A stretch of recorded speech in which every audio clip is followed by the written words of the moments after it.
Você veio aqui para receber uma palavra de Deus? Amém. Pois pega esse papelzinho que está aí na sua mesa, você já vai começar a receber a primeira palavra de Deus agora. Pega esse papel e consiga uma caneta. E anote o seguinte. Consiga uma caneta. Pelo menos uma na mesa aí tem. Jó 42, 2. Jó 42, 2. Na minha versão, a nova versão internacional, diz o seguinte. Jó 42, 2. Escrevam todas. Essa é a palavra de Deus para nós. Eu sei que tu podes todas as coisas e nenhum dos teus planos pode ser frustrado. Amém? Você consegue repetir isso? Eu sei, vamos juntas? Eu sei que tu podes todas as coisas e nenhum dos teus planos pode ser frustrado. Amém? Então dê um glória a Deus se você crê na palavra de Deus. Creia, minha irmã, porque o tema da palavra é quando os planos de Deus não são os meus. Mas para a gente começar, eu já gostaria de começar agradecendo. Eu fui tão bem recebida aqui que eu estou me sentindo em casa pela irmã Gisele, Geisa. E a irmã do louvor, minha irmã, Deus lhe abençoe. Que mulher ungida, cadê ela? A irmã do louvor.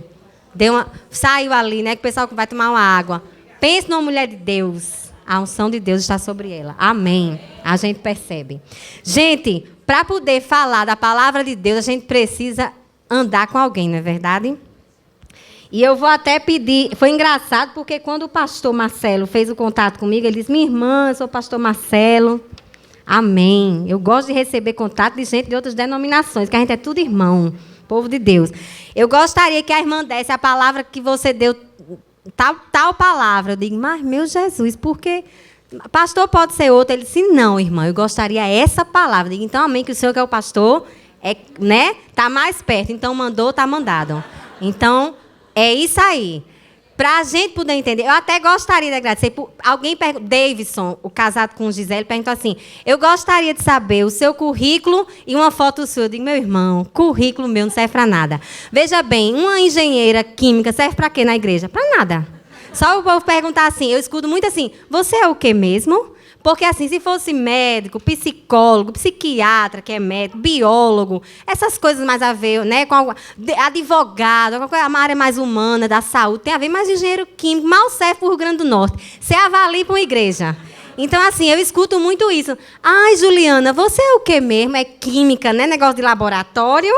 É assim que eu escuto a vida toda. Então, não serve. Engenheiro químico não serve. Agora, uma pessoa, quando se coloca diante de Deus, seja o que for, pode não saber nem ler, mas não serve para Deus.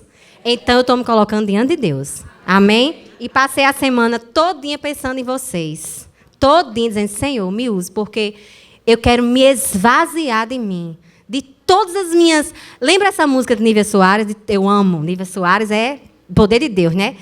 Eu amo quando ela diz, eu quero me esvaziar de todos os meus títulos. Títulos não servem, minha gente. O que serve é um coração contrito. Isso serve.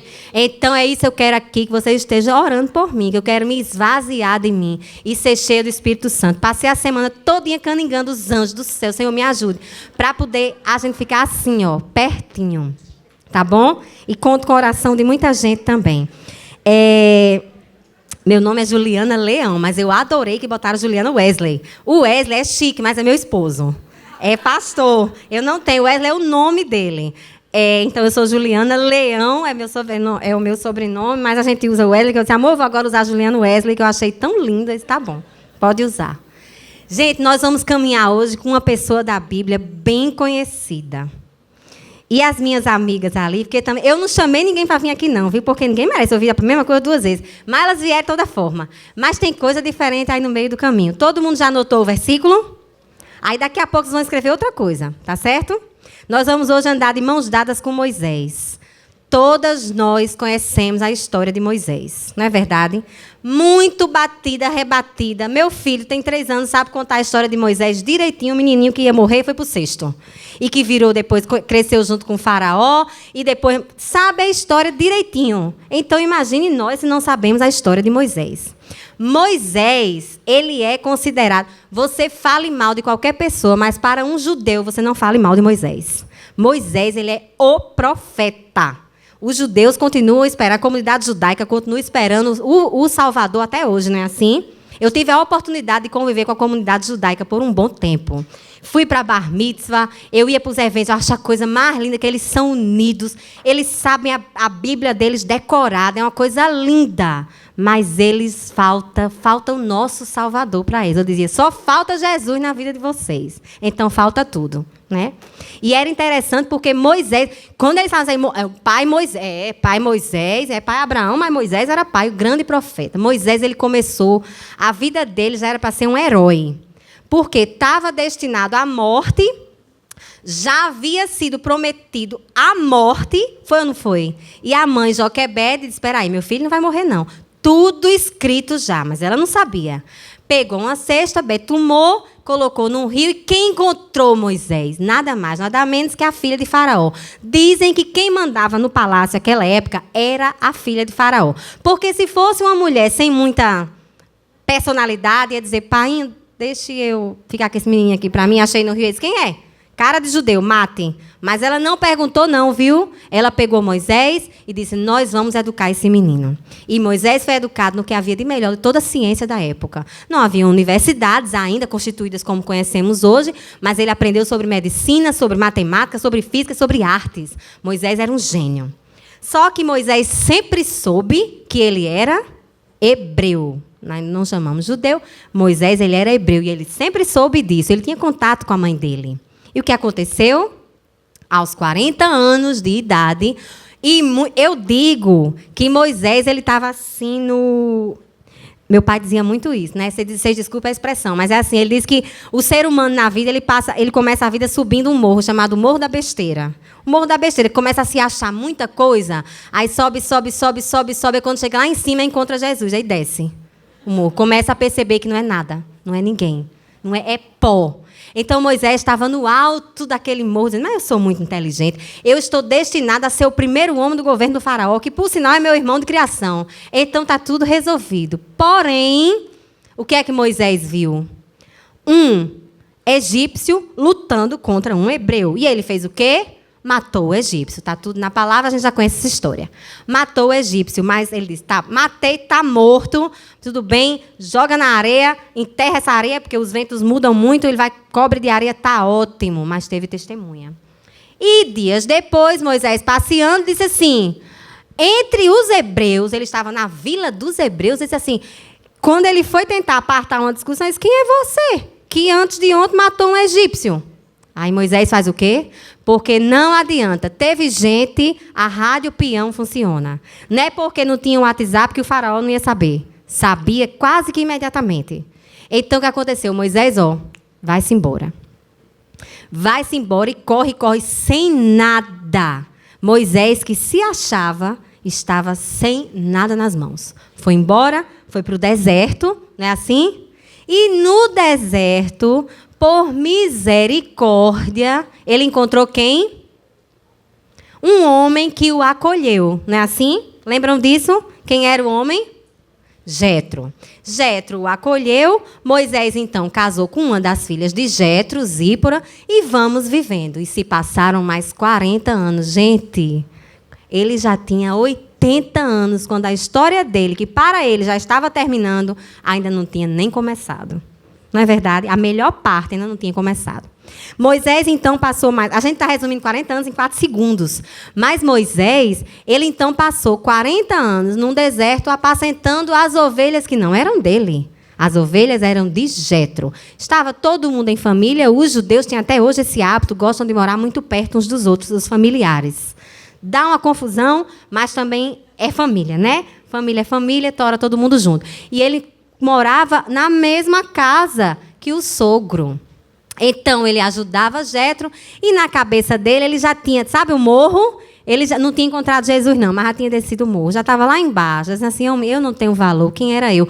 Eu acho que, às vezes, eu penso, né, da minha imaginação. Moisés ficava assim, apacentando as ovelhas, aí parava, botava o cajado, dizia, mas, rapaz, eu aqui com esse bando de ovelha, era para eu estar lá no Egito, dominando e redominando, porque o Egito, na época, conquistava muitos territórios, era para eu ser um chefe daqueles e eu estou aqui apacentando as ovelhas do meu sogro. Nem minhas são. Eu não tenho nem animal. Eu não tenho nada. Quem eu sou?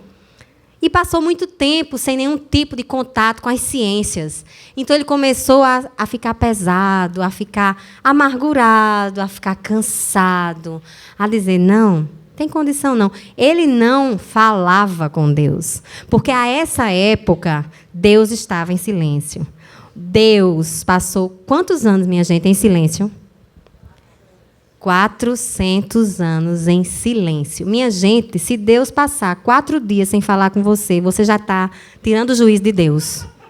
4 dias. Agora, você imagine que a geração da sua mãe, da sua avó, da sua bisavó, da sua tataravó, ninguém nunca falou com Deus. Você ia crer em Deus? Ninguém nunca teve notícia de Deus. Você ia crer em Deus? Um Deus que faz 400 anos que não se manifesta. Percebam vocês que era uma época em que o Deus se manifestava de forma sobrenatural. Não tinha outra forma. O ser humano conhecia os elementos da natureza. Então, para Deus falar, tinha que se manifestar de alguma forma, ou mesmo de maneira audível.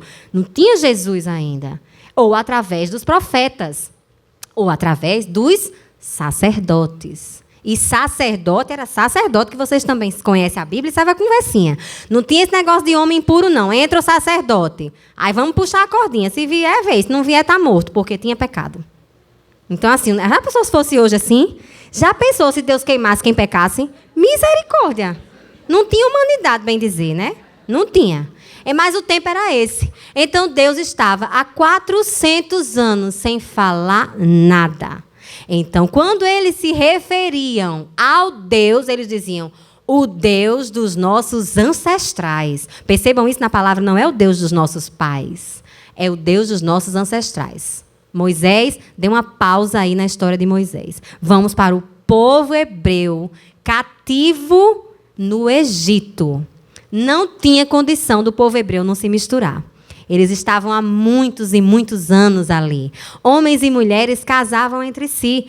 Então, se você casa com alguém, você começa a adquirir costumes da pessoa. Mesmo que você não queira. É, às vezes, inconsciente.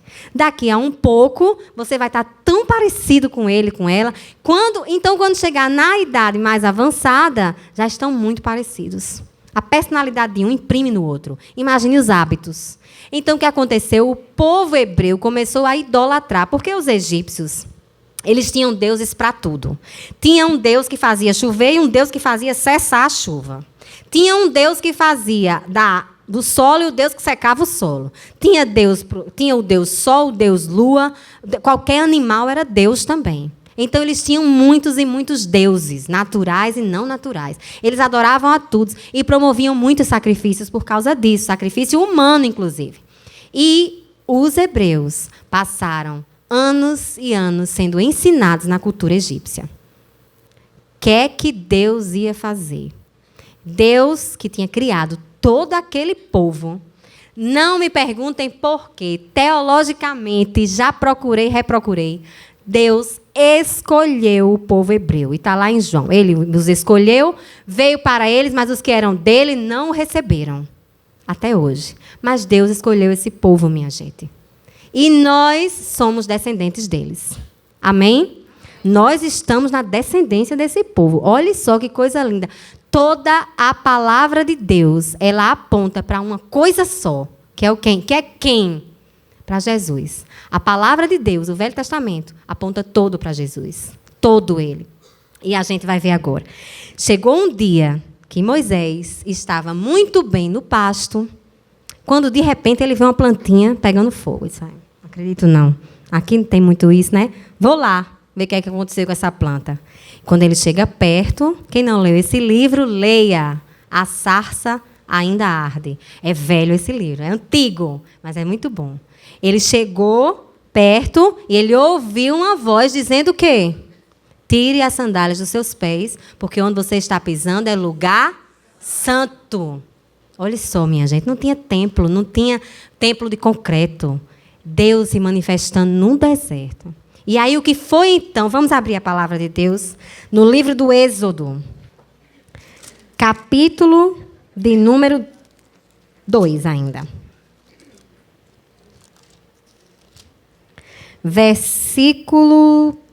Capítulo 3 já. Capítulo 3, versículo de número...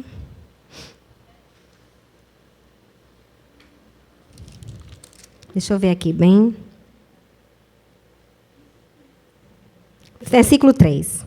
Então Moisés disse consigo mesmo: irei para lá e verei essa grande maravilha, porque a sarça não se queima. Vendo o Senhor que ele voltava para ver, Deus do meio da sarça o chamou e disse: Moisés, Moisés. E ele respondeu: eis-me aqui. E Deus continuou: não te chegues para cá, tire as sandálias dos seus pés. Versículo 5. Porque o lugar em que estás é terra santa. Disse mais: eu sou o Deus do seu pai, o Deus de Abraão, o Deus de Isaque e o Deus de Jacó. Moisés escondeu o rosto porque temeu olhar para Deus. Ele teve temor de Deus. E Deus se apresentou. Deus, no final do capítulo 2, diz assim: decorridos dias morreu o rei do Egito. Os filhos de Israel gemiam sob a servidão. E por causa dela clamaram. E o seu clamor subiu a Deus. É a primeira vez que diz que o clamor do povo subiu a Deus. Não estava subindo não, minha gente. Deus não estava recebendo o clamor daquele povo. Tem isso também. Ouvindo Deus o seu gemido, lembrou-se da sua aliança com Abraão, com Isaque, com Jacó. Capítulo 2, versículo 25. E Deus viu os filhos de Israel e atentou para a sua condição. Aí ele vai lá e chama Moisés. Resolveu chamar Moisés, que estava até então com 80 anos. Aí, Moisés, que já tinha esquecido tudo que tinha vivido, por 7 vezes ele negou o serviço de Deus. 7 vezes. Veja bem, basta Deus aparecer para a gente uma única vez que a gente já está maravilhado. Deus falar conosco. E 7 vezes dizer: vem aqui, por favor, vem aqui, fulano. Maria, Ana. Você, vou nada? Vou não, resolva com outro. Vou de jeito nenhum. Não é uma situação estranha. Então, a primeira vez, Êxodo capítulo 3, versículo 11. Permaneça com sua Bíblia aberta. Então disse a Moisés: quem sou eu para ir a Faraó e tirar do Egito os filhos de Israel? Eu vou fazer uma pergunta a você. Se Deus tivesse dito isso, aquele Moisés de 40 anos, Moisés, você que é o bambambam aqui, vamos lá tirar meu povo do Egito. Ele dizia: agora mesmo, vamos lá, junta o exército, o povo... Não era assim? Era ou não era? Moisés estava com a bola toda. Agora era... Moisés tinha passado pelo deserto. Você já passou por um deserto na sua vida? Erga sua mão se você já passou. Eu já passei por vários. Deserto, e lembre dessa frase: deserto é lugar onde Deus nos ensina.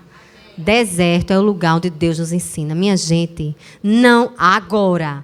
Não vamos fazer como o povo de Deus. Abrir o coração, Deus se agrada. Murmurar, não. Deserto não é lugar de murmuração.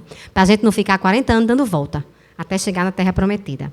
Então, a primeira vez que Moisés disse foi isso. A segunda vez, quando ele diz no versículo 13 do capítulo 3, disse Moisés a Deus: quando eu vier olhar para os filhos de Israel e disser: o Deus dos vossos pais me enviou, eles vão dizer: quem é seu nome? Qual o seu nome?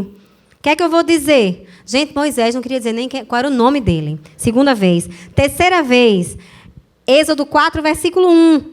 Respondeu Moisés: eles não vão crer nem responder à minha voz, dirão: o Senhor não te apareceu.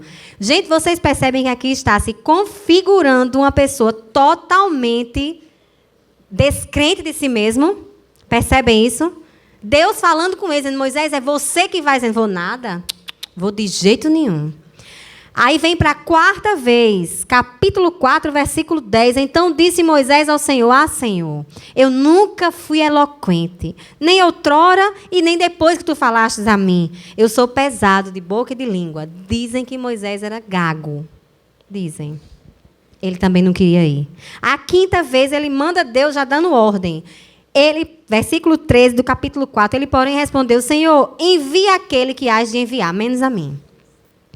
Aí vem pela 6ª vez, já vamos para o capítulo 6, versículo 12. Moisés respondeu dizendo: os filhos de Israel, eles não vão me ouvir. Como é que Faraó, já estava convencido, como é que Faraó vai me ouvir? Faraó não vai me ouvir. Aí vem então o versículo 30 do capítulo 6 ainda. Respondeu Moisés na presença do Senhor: eu não sei falar bem. Como, pois, me ouvirá Faraó? Capítulo 7, versículo 1. Então disse o Senhor a Moisés: vê que eu te constituir como um Deus sobre Faraó, e Arão, o teu irmão, será o teu profeta. Tu falarás tudo que eu ordenar, e Arão, teu irmão, falará a Faraó para que deixe ir da tua terra os filhos de Israel. Deus estava fazendo o que com Moisés ali? Dando a ele uma ordem e dando a ele poder. Escute aqui, eu estou lhe constituindo um Deus acima de Faraó. Quem vai falar não é você, Moisés, sou eu, o Deus de Israel. É a mesma coisa que Deus espera de nós. Quem vai falar não é você. Quando você for, Deus sentindo no seu coração de falar qualquer coisa, diga, Senhor, que da minha boca saiam as tuas palavras e não as minhas. Amém? Porque é assim que Deus usa. E peça a oportunidade certa, porque às vezes as palavras nem são necessárias. Não é verdade? Então, de repente, Deus continuou investindo em Moisés. E o que é que Deus fez com Moisés? Deus, ele transformou a história de Moisés pelos próximos 40 anos. Deus não prometeu a Moisés que ele ia entrar na terra prometida, em momento algum. Tanto é que lá nas bem-aventuranças, Mateus capítulo 5, Jesus fala, bem-aventurados são os mansos, porque eles verão a terra, ou herdarão. E aí a Bíblia também vai falar lá em Hebreus, não existiu homem mais manso do que Moisés. Olha só, Moisés não entrou na terra prometida, também nunca teve promessa disso. Moisés, ele viu, e quando ele viu, ele morreu. E Deus disse, suba aí no Monte Pisga. É lá que você vai morrer. Com 120 anos. Subiu, olhou e disse, Senhor, muito obrigado. E morreu. Mas Deus, não está lá escrito em Números, Deus não é homem para que minta, nem filho do homem para que se arrependa. Quando Deus diz uma coisa, minha irmã, você se apegue. Faça igual a minha mãe. Senhor, eu seguro essa palavra. Se é tu, eu não solto. E quando é de Deus, ela vai se cumprir. Amém? Então, aí vamos finalizar a história de Moisés. Que o que é que aconteceu? Deus enviou ao Egito as pragas. Deus deu poder a Moisés. Moisés, ele abriu o mar. Não teve conversinha de que cientificamente isso e aquilo, não. Abriu mesmo. Eles passaram dias atravessando o mar. E quando veio o exército atrás, fechou o mar, minha gente. Deus é Deus. Ele pode abrir o mar, fechar o mar, fazer o mar todinho levitar. E aí? Somente ele tem poder para isso. E vinha mago, e vinha egípcio de todo jeito, e só faziam morrer. Então, Deus mandou as pragas, Deus abriu o mar, Deus deu a Moisés toda a lei da época. Deus deu a Moisés os mandamentos que nós usamos hoje, não é verdade? A gente não aprende na escola bíblica? Já aprende, sim. E qual o mandamento mais importante que Jesus nos diz? Amarás o Senhor teu Deus de todo teu coração. E ao teu próximo como a ti mesmo. A Jesus, minha gente, citando o mandamento que Deus deu a Moisés. Moisés realmente foi alguém muito importante para o povo e para nós. Mas Moisés teve um detalhe na vida dele. Em momento algum, quando ele não cria nele, Deus desistiu. Deus não usou Moisés no tempo do Egito. Deus usou Moisés no tempo do deserto. Olha a diferença. Não era no Egito que Deus tinha plano, era no deserto. Ele tirou o povo e ainda passou 40 anos. Mas esses 40 anos é por um motivo só. O deserto é lugar de quê? De ensino de Deus, não é verdade? Deserto é lugar da nossa aprendizagem. Quando Moisés tira o povo de lá do domínio do Egito. Gente, sabe quantos dias levava para eles chegarem?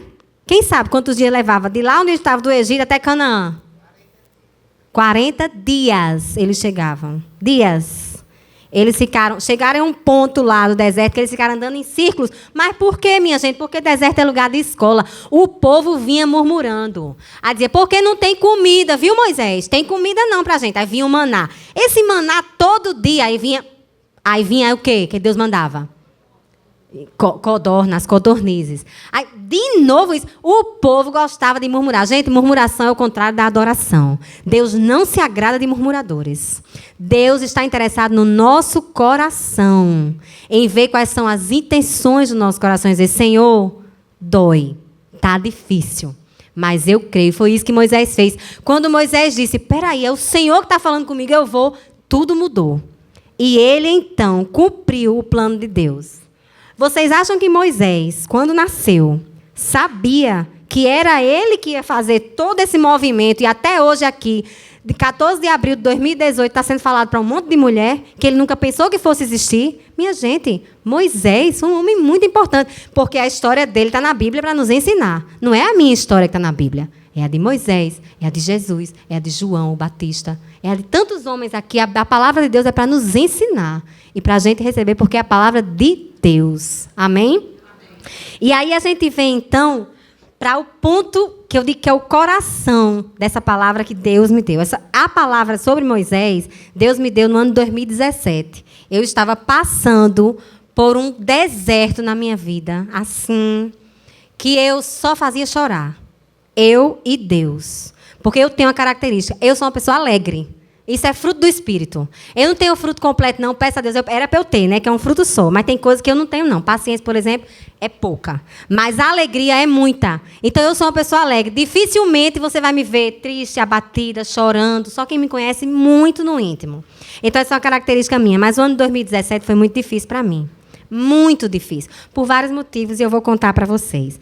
Mas antes de começar a contar, peguem esse papel e essa caneta e escrevam qual é o plano que vocês têm para a vida de vocês, como família ou como mulher, para esse ano. Em dezembro de 2018, você quer pegar esse papel e dizer, Senhor, obrigado, porque tu fizeste isso aqui. Uma coisa só, viu, minha gente? Uma coisa só, né? Eu sei que mulher gosta de lista. Na área sentimental, tal. Na área emocional, tal. Na área espiritual, tal. Não, minha gente. Não é tal, não. Escreva aí, nesse papelzinho, onde você já anotou, Jó 42:2, uma coisa que você espera chegar dia 31 de dezembro, dizer, obrigado, Senhor, porque tu realizaste isso. E tenha cuidado com o que você vai escrever. Você está tornando isso público. Tenha cuidado. Porque o diabo sabe ler, viu? Sabe? Então, escreva aí algo que você pretende até dezembro desse ano e feche o seu papel. Dobre o papel. Coloque o seu nome e a data de hoje. Não vou pegar para mim, não, viu? Coloque o seu nome e a data de hoje. Vocês têm 40 segundos para escrever. Uma coisa só. Uma coisa só.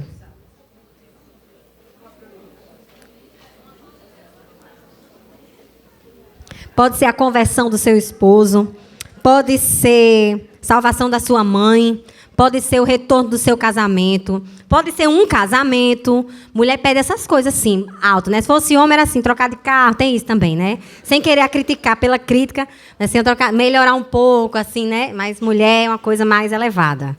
Então escrevam o que realmente vocês esperam até o final do ano. E que depende de vocês também, viu? É claro que Deus vai continuar. Bote seu nome, coloque a data de hoje e guarde esse papel. Até o final nós vamos precisar dele de novo. Tá certo? Enquanto vocês escrevem, já que estamos falando sobre os planos de Deus na vida de Moisés, que não teve negativa de Moisés que fizesse Deus desistir dele, porque Deus disse a Moisés, confie em mim, quem vai sou eu, não és tu, Moisés, sou eu. Aí a coisa mudou. Alguns versículos para a gente memorizar. Provérbios, capítulo 19, versículo 21 diz, muitos são os planos do coração do homem, mas o que prevalece é o propósito de Deus. Salmo 40, eu amo esse salmo. Versículo 5 diz, Senhor meu Deus, quantas maravilhas tu tens feito. Não se pode relatar todos os planos que preparaste para nós. Eu queria proclamá-los e anunciá-los, mas são muito numerosos. Amém? Porque esse é o versículo da minha vida. Eu recebi esse versículo quando eu tinha 13 anos. Eu nunca entendi, mas eu sempre repeti. Eu entendo hoje. Porque eu sou o que conheço todos os planos que eu tenho para você. Planos de paz e não de mal. Para vos dar o quê? Uma esperança e um futuro. Jeremias 29:11. Já lemos, eu sei que tu podes todas as coisas, mas nenhum dos seus planos pode ser frustrado. Jó 42:2. E por último, Depois eu passo esses versículos tudinho. São todos os versículos, alguns da Bíblia, que falam sobre planos de Deus para o povo de Deus. Você é povo de Deus, diga um amém bem alto. Amém. Tudo isso é para a sua vida. O Senhor...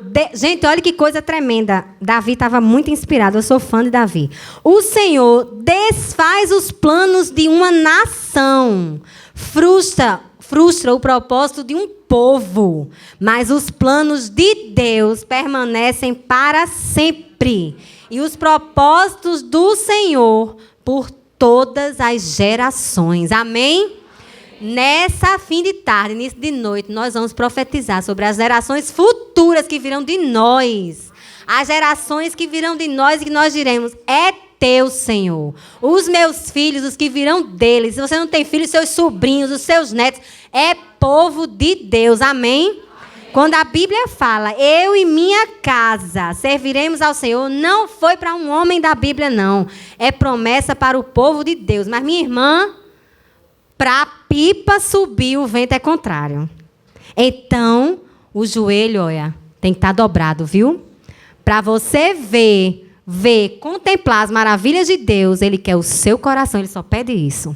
Ele não pede dinheiro, Ele não pede vestes, Ele pede o seu coração. O resto vem por consequência, né? O resto vem por consequência. Então, joelho dobrado é que faz com que os planos de Deus se realizem em nós. Eu vou contar um pouco da minha pequena trajetória, que eu vou dizer, viu? Eu disse lá na Nazareno e digo hoje.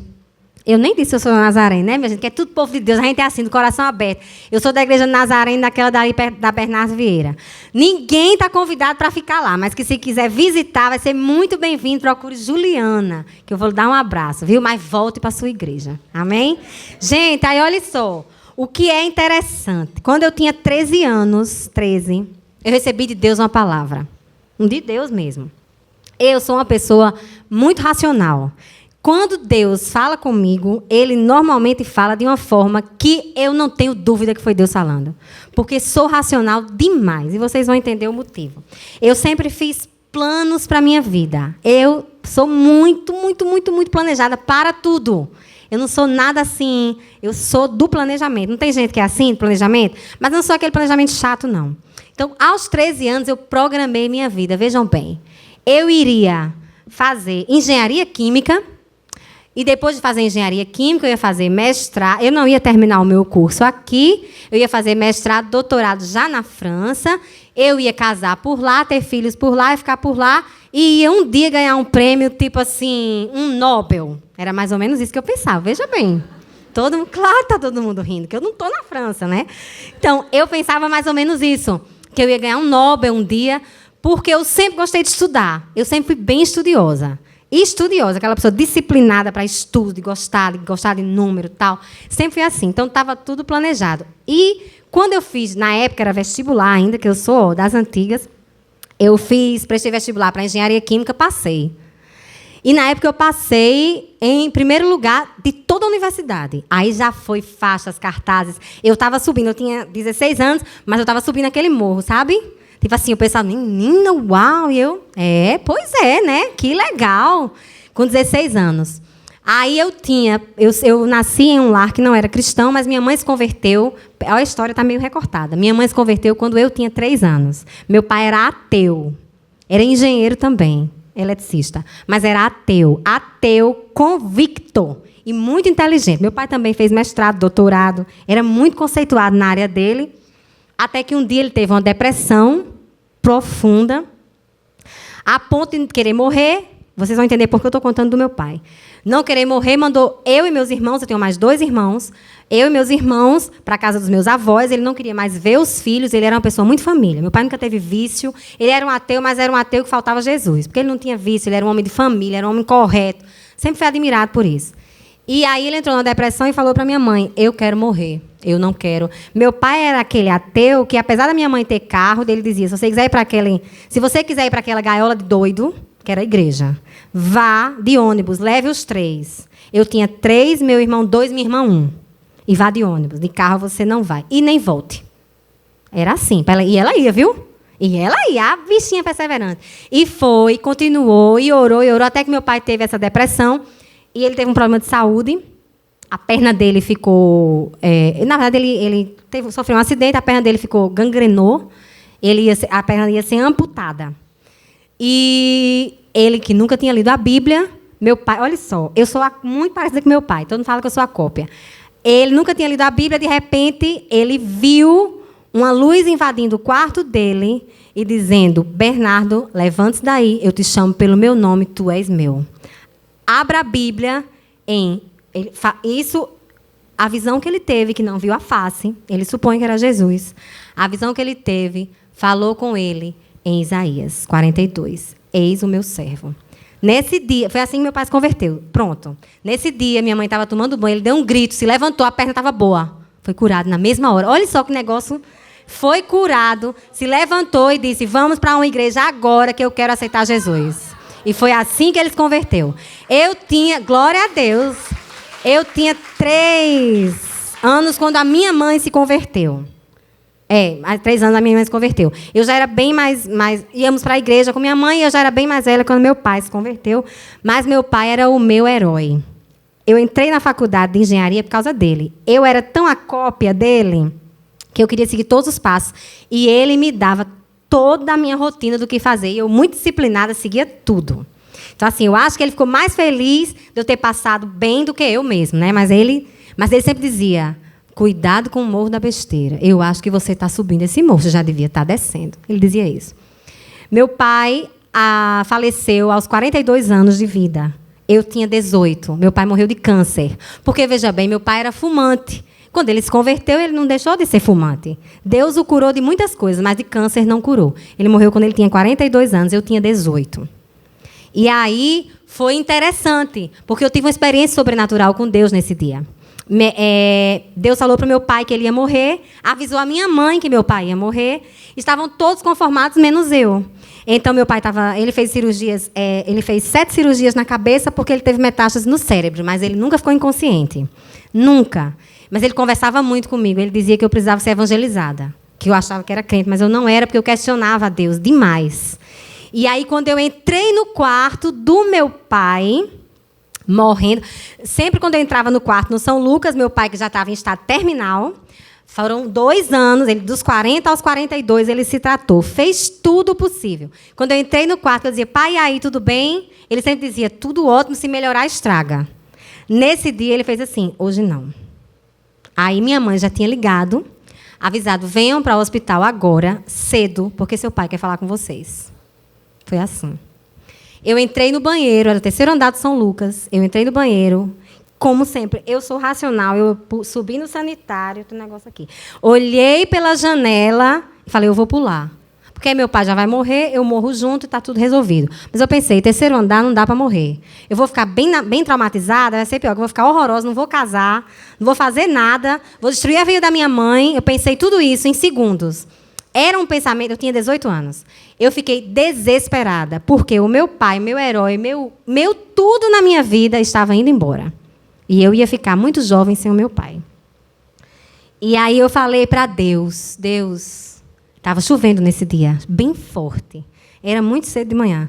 Eu olhei para o alto e falei, comecei a chorar, que eu me tremia. E eu falei: Deus, tudo bem. Eu sei que você vai levar meu pai agora. Eu já sei. Já estou entendendo isso aí. Agora, por favor, me dê uma resposta. Me diga qualquer coisa. Fale comigo. Porque qual é o propósito de levar um homem bom desse? Um homem que só fala de Jesus, de ti. Que propósito é esse? Tentando argumentar com Deus. Eu vou ficar sem pai? Sem ninguém? O que vai ser da minha vida? E eu ouvi Deus falar para mim: eu cuido de ti. Naquela hora, eu chorei. Mas uma paz, já sentiram uma paz, além do entendimento? Uma paz invadiu meu coração e o céu ficou claro. Eu abri a porta do quarto. Meu pai olhou para mim, fez assim. Aí fez assim. Aí eu disse: ele faleceu. Nessa hora, minha mãe falou assim: fiquem calmos, o anjo do Senhor levou o espírito do seu pai. Isso é o corpo. Meu filho, cuide do atestado de óbito. Juliana, avise aos parentes. Minha filha, fique aqui que nós vamos vestir seu pai. Isso é só o corpo. E ele, no dia anterior, tinha me dito, eu quero que seja assim o culto de celebração a Deus, porque um servo de Deus foi se encontrar com ele na glória. Então, vamos fazer um culto de celebração. No culto de celebração, meu irmão tocou, minha irmã e eu cantamos, e quem levou a palavra fui eu. Uma menina de 18 anos, sem pai, com o corpo do pai ali, e eu não sei o que eu falei, mas estava escrito, eu tenho guardado. E Deus falou para mim, quando eu estava saindo, Senhor, me dê uma palavra. Eu sempre me apeguei muito à palavra do Senhor. Eu sempre andei assim com Jesus. Jesus é meu melhor amigo, para tudo. E ele disse assim, já fiz muita coisa errada, viu? Já estava até contando as minhas amigas ali. Tu já fez muita coisa errada com Jesus, mesmo errado, e eu me arrependo. É a diferença do povo de Deus. E Jesus disse assim para mim, porque era um homem bom e cheio de fé. E por causa dele, muita gente se uniu ao Senhor. Aleluia. Até hoje, isso já faz 18 anos. Até hoje, na universidade, eu escuto, você é filha de Bernardo? Ele falou de Jesus para mim, eu me converti através dele. Você é filha de Bernardo? Gente, faz 18 anos que meu pai morreu. Mas ele era um homem bom e tinha muita fé. E muita gente se uniu a Deus. Esse era o propósito de Deus. Tem propósito maior que esse? Não tem. Agora vamos voltar para finalizar a minha história. Eu sempre fui assim. Quando meu pai morreu, poucos meses depois, eu segui meu caminho. Porque ele disse, não desista dos seus sonhos. Coloque Deus adiante. Vou resumir porque meu tempo já se foi. Eu fui para terminar o meu curso de Engenharia Química na USP. Terminei na USP. Fiz mestrado na Unicamp e passei no doutorado na França. Eu tinha 22 anos quando eu fui aprovada para fazer um doutorado na França. Estava tudo dando muito certo. Eu morava em Campinas e uma certa noite eu recebi uma ligação de um pastor que eu não conhecia. E disse, era ligação, eu gostaria de falar com o Juliano, eu atendi, ele falou, Deus está me dizendo que não é a hora, você não vai. Eu disse, como é? Ok. Quem é o senhor? Você não me conhece. Eu estou de Natal. Deus está me dizendo, eu não estou entendendo. Você está entendendo? Eu disse, de jeito nenhum, não estou entendendo nada. Foi assim minha resposta. Firme, não estou entendendo nada. Ok. Tá? Minha irmã, pois entenda, porque foi de Deus, e Deus falou e confirmou. Desliguei o telefone, estava tudo certo para eu ir para a França. Eu aprendi francês, eu sabia inglês, mas não sabia francês. Eu aprendi francês de um jeito assim, rápido, me dediquei porque eu tinha que ir falando francês. E eu tinha recebido uma bolsa do governo francês. No outro dia, quando eu cheguei no trabalho, a minha orientadora do Brasil, na USP, estava olhando para mim com a cara aflita, ateia, falou, preciso falar com você. O reitor da universidade quer falar com você, na verdade. Ele ligou, eu atendi. Você consegue falar? Consigo. Em momento algum eu não achava. Eu achava que os meus planos eram os de Deus. Eu atendi a ligação e o reitor falou assim, cara Juliana, eles são muito formais, né? Cara Juliana, eu preciso lhe dar uma notícia. Você passou em primeiro lugar para fazer o doutorado aqui na França, mas de ontem para hoje o governo francês mudou a lei. E agora nós temos que dar prioridade ao aluno nativo. O segundo lugar foi um francês. Você passa ao segundo lugar, então você não tem bolsa, você não pode vir. Gente, Deus mudou a lei francesa. O que é isso para Deus? Numa madrugada, eu fiquei sem chão. E comecei a dizer, Jesus, aí você já fez isso? Jesus, tu és o meu melhor amigo. Jesus, eu nunca me desviei dos teus caminhos. Barganhar com Jesus, já fiz isso muitas vezes. Jesus, eu sou uma mulher. Jesus, olha para a minha vida. Eu não bebo, eu não fumo, eu não jogo. Não tem isso, né? Eu sou virgem, tinha tudo isso. Eu não bebo, eu não fumo, eu não jogo, sou virgem, estou aqui, vivo minha vida direitinho. Jesus, o que é isso? Estou querendo estudar. O que é isso? Oh, que palhaçada. Dizia, deixa aí para Jesus, sou bem assim. Para dizer, não digo mais não. Mas assim que meu marido me mata, se eu disser. Mas também não vê, né? Então, eu dizia, Jesus, que negócio é esse? Como é que pode? Mas eu briguei com Deus, Eu entrei num estágio de depressão, aos 22 anos, que ninguém percebia, porque por fora estava tudo bem. Eu estava terminando, eu fui aprovada no doutorado na Unicamp, falei, não vou cursar. Eu estava 2 anos sem vir a Natal, eu vim a Natal. Minha mãe olhou para mim, eu emagreci muito, eu fiquei dessa finurinha, bem magrinha, porque eu não comia. E eu cheguei e vim para cá. E eu nunca engoli. Eu desisti de tudo, vim para cá, fiz outro mestrado aqui e hoje eu faço doutorado em Engenharia Química aqui, na UFRN. plano de Deus, não foram os meus planos. E, inclusive, eu dizia, eu não volto para a UFRN, mas nem que a vaca tussa. Pois é, dizia. Quando eu digo esse negócio, eu também dizia, sabe o quê? Eu nunca vou casar com um pastor. Eu fico solteira, morro solteira, não caso com um pastor. Não casei, não. Eu casei em novembro e dezembro, ele foi consagrado pastor. Deus fez isso comigo. Porque Deus é assim, minha gente. Quando Deus quer, é Ele que faz, é Ele que executa, são os planos dele. Assim, você é infeliz? Não. É insatisfeita? Não. Mas onde eu quero finalizar? Eu sempre trabalhei muito. Eu vim morar aqui, o povo dizia, você é uma engenheira química, formada na USP, vai trabalhar em Natal, naquela fazenda. Vou. Cheguei aqui, nunca faltou trabalho para mim. Eu sempre trabalhei muito. Trabalhei e eu tenho para mim que, meu Deus, era o trabalho. Eu trabalhava muito. Eu era a típica workaholic. Trabalhava de manhã para o Ministério, eu era consultora técnica do Ministério do Turismo, à tarde eu era consultora técnica do Sebrae e à noite eu era professora da universidade privada. Todos os dias eu trabalhava das 7 da manhã às 10h30 da noite. Todos os dias por anos, assim, aqui em Natal.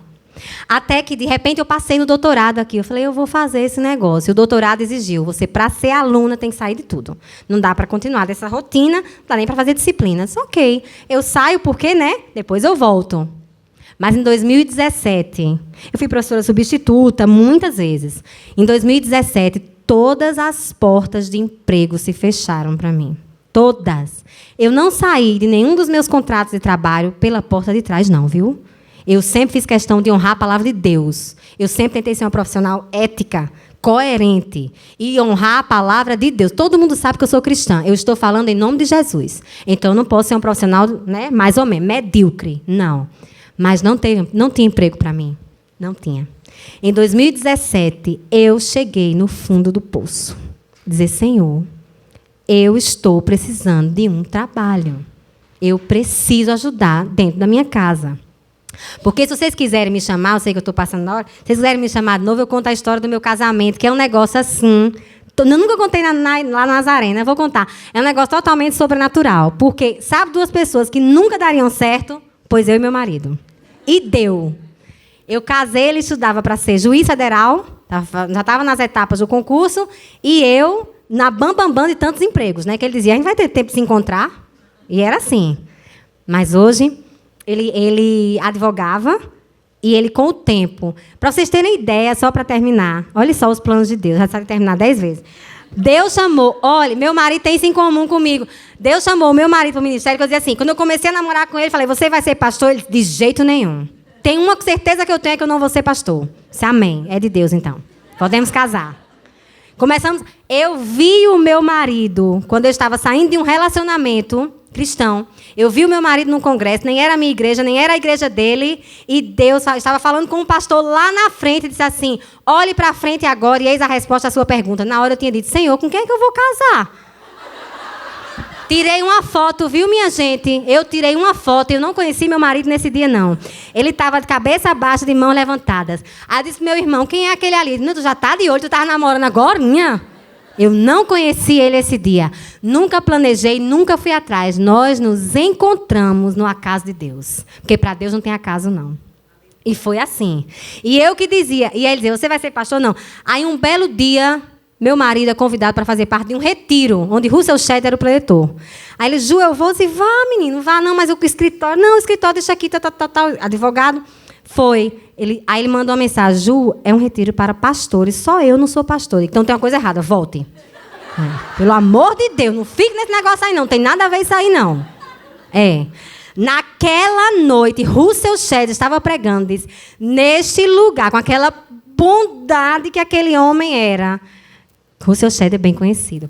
Ele falou, nesta noite tem um homem aqui que não é pastor e Deus está chamando hoje para o ministério. Você recebeu o dom de pastoreio e você sabe disso. Vem à frente. Pensa que ele foi? Foi não, minha gente.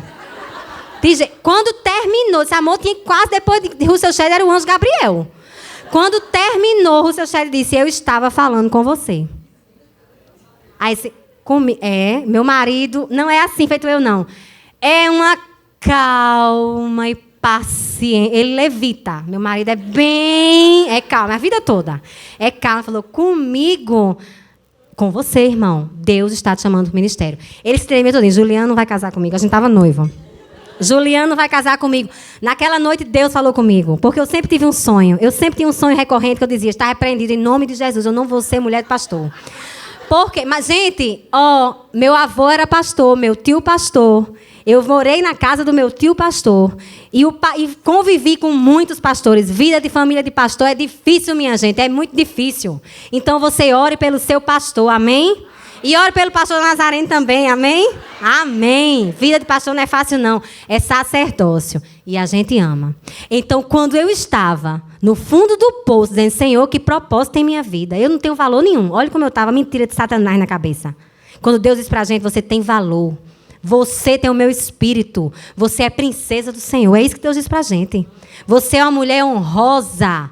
Você honra a sua casa. É isso que Deus diz pra gente. E eu estava em novembro do ano passado. Eu recebi um vídeo. E aquele vídeo, minha flor, por favor, solte aí que eu vou mostrar qual foi o vídeo que eu recebi. E esse vídeo foi que me fez levantar e estar aqui agora. Abaixo de Deus, percebam o que é que nós temos aqui. Esse é bem conhecido, mas se você conhece essa canção, você vai cantar, mas preste atenção nesse testemunho, por favor. O nome dela é Cláudia Canção. Porque tem uma canção que fala que os mais belos hinos e poesias foram escritos em tribulação. E eu não vou me estender, porque a gente precisa ouvir a palavra de Deus, mas eu estava para casar com meu marido. Mo, cadê Mo? Esse aqui, minha gente, esse aqui é Mo. Levanta a mão assim, Mo, para o pessoal te ver. Esse é meu marido. E ele é de Roraima, eu sou de Pernambuco, e ele mudou de Roraima para Pernambuco, por amor, né? Ele tinha um excelente emprego em Roraima e abriu mão de tudo para me apoiar no ministério e tudo mais. E já estávamos há um tempo namorando e dizendo, Senhor, abre a porta, a gente precisa casar, a gente crente namora para casar. E daí a gente orava e jejuava, vamos fazer 3 dias de jejum para ver se o Senhor abre a porta. Parecia que ia ser mais fácil, mas não estava fácil. Já se passavam 6 meses, apesar de ele ser muito organizado, o dinheiro que ele tinha já estava acabando e eu já estava ficando preocupada, dizendo, Senhor, por que o Senhor não responde? Por que o Senhor não fala nada? Por que o Senhor não abre uma porta? Por que o Senhor permite um vislumbre de uma porta e depois fecha essa porta? Será que o Senhor não quer? Será que o Senhor não tem? O que o Senhor quer? O que o Senhor quer fazer? O que o Senhor quer me falar? E um dia eu fui para o centro da cidade e eu amanheci muito triste com Jesus, porque ele estava em silêncio comigo. E eu considero Jesus o meu melhor amigo. A minha primeira canção, quando eu tinha 10 anos, foi falando que Jesus é o meu melhor amigo. E por saber que Jesus é meu melhor amigo, eu falei e fui sincera para ele. E eu disse que eu estava chateada com Jesus, porque ele não havia me respondido. Eu disse, Senhor, hoje eu estou muito, muito triste com o Senhor. Eu não sei nem se ouvir sua voz vai fazer alguma diferença, porque eu estou muito, muito, muito triste. Eu preciso muito, muito, muito ouvir a sua voz. Eu preciso muito, muito, muito de uma resposta. E o Senhor começou me ensinando que fé não é quando a gente vê porta e quando a gente vê saída. Fé, muitas vezes, é o Senhor dar exatamente aquilo que você quer na hora que você quer. Mas fé, muitas vezes, é você entender que o tempo de Deus e o jeito de Deus é o melhor jeito, independente da hora e do momento que aconteça. E a primeira parte que chegou ao meu coração foi o refrão. Como se eu decidisse, apesar do medo, apesar do céu de bronze, apesar de tudo aquilo que estava me acontecendo, eu decidia crer. E eu fiz essa canção em questão de minutos. Eu passo meses para compor uma canção. Mas eu atravessei a rua e no meu coração eu escolhi crer e eu disse: eu creio em ti. Eu creio em ti. Eu olho pra ti e mesmo no teu silêncio e espero em ti. E eu comecei a orar. Quando todos os meus medos já não cabem mais em mim, quando o céu está de bronze parece que é o fim, quando o vento está revolto e o mar não quer se acalmar, quando as horas do relógio se demoram a passar, muitas vezes não consigo os teus planos compreender, mas prefiro confiar mesmo sem entender. Você crê?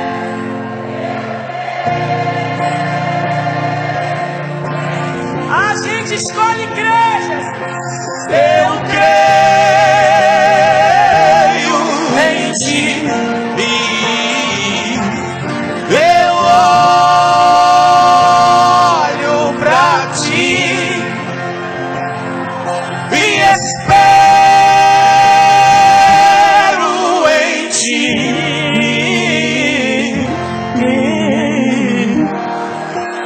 Aí ele me disse assim: quando você sente medo, do teu lado eu estou. E é bom que você saiba que eu sinto a sua dor.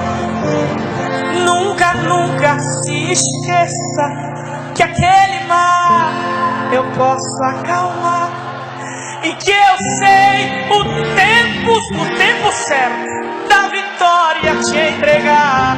Oh, este tempo é necessário pra te amar.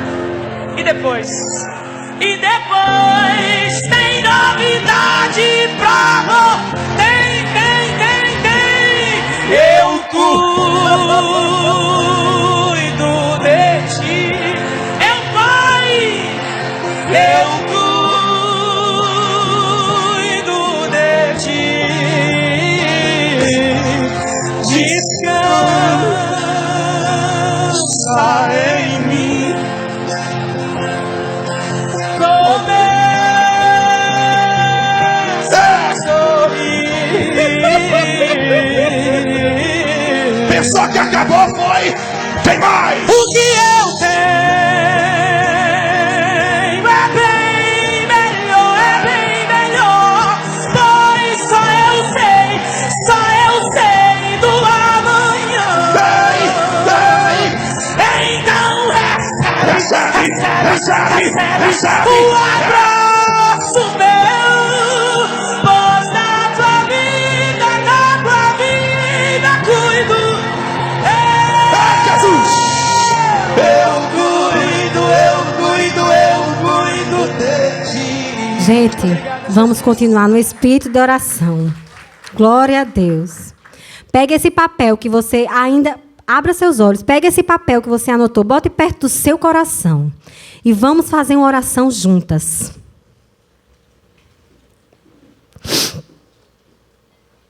Senhor, Tu que estás aqui nesse lugar, Pai, desde que nós entramos por aquela porta, podemos sentir a presença do Teu Espírito aqui, Senhor, através de cada face aqui, Senhor. Algumas entraram neste lugar tristes, desanimadas, angustiadas, com o coração apertado, sem resposta, achando que Deus virou sua face. Pai, nós queremos nesta noite dizer: eu creio em Ti, eu confio em Ti, Senhor nosso Deus. Nós sabemos que os Teus planos são maiores que os nossos, que os Teus planos são de paz, vão nos dar uma esperança em um futuro. Pai, nós queremos colocar diante de Ti agora cada plano que foi feito aqui. Senhor, que sejam planos Teus, Pai. E que nós entendamos que os Teus planos estão sendo realizados em nós hoje.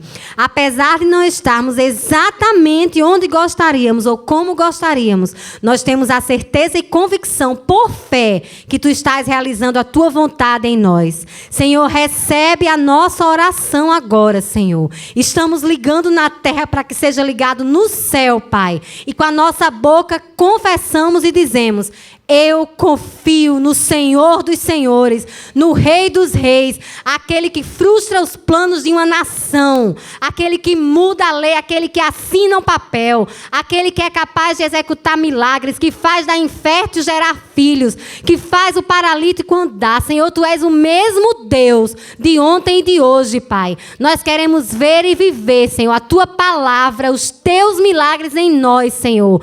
Como o apóstolo Paulo disse, que nós possamos ser abençoados com toda sorte de bênção espirituais, Pai. Que nosso coração seja sempre entregue a Ti, Senhor. Contrito diante de Ti, Senhor. Põe em nós o desejo de Te adorar. E dizer sinceramente, Pai, que os Teus planos sejam realizados na minha vida. Senhor, nós queremos agora, Pai, abençoar as gerações que virão através de nós, Senhor. Nós queremos Te pedir que, por misericórdia, Senhor, Tu possa ouvir esta simples oração, dizendo que nossos filhos, netos, bisnetos serão povo Teu, Senhor. Que todo e qualquer espírito maligno que tenta tirar o que é nosso, Senhor, esteja derrotado em nome de Jesus, Senhor. Porque foste Tu que pisaste o inimigo que está sob a planta dos nossos pés, Senhor. Nós somos o Teu povo, confiamos em Ti e Te louvamos e dizemos: Tu és o Deus de graça e de misericórdia. Esteja conosco, Senhor, durante toda a nossa vida e cumpre os Teus planos em nós. Em nome de Jesus. Amém.